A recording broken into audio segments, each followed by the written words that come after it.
They save lives, yet many homes aren't fitted with them. Look, our guys are going out every day and installing smoke alarms, and it's the old story. A smoke alarm can keep people safe, can get people out of a house, can't stop a fire, won't stop a fire, but that's what our guys are there for. They will come along and put a fire out. Campaigns have been rolled out countrywide, raising awareness for the importance of smoke alarms. 430 homes in Rangiora have been fitted with new alarms, leaving 95% of the township protected against early signs of house fires.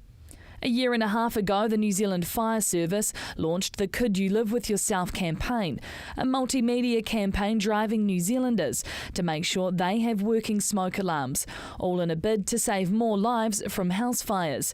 But here in Christchurch, the message isn't always getting across. There have been a couple of fatalities around New Zealand, and I know in two of the cases, the one in Hamilton and one here in Christchurch, that no smoke alarms were found in the houses. In both cases, it's quite possible or even probable that with smoke alarms the people would have escaped. If you're seeing the red fire trucks out and about more, they're not always attending a blaze.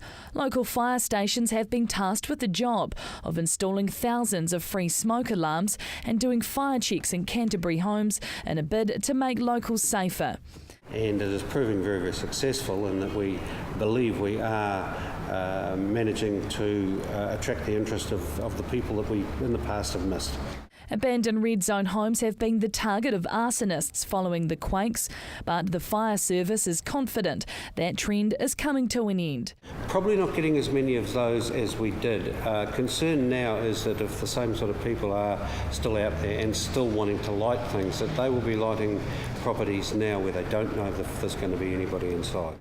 They're hoping more homes installed with these inexpensive devices will mean they can be left to fight fires, and just that. And it just makes so much of a difference if they are actually doing firefighting rather than dragging people's bodies out of fires. Our guys hate doing that.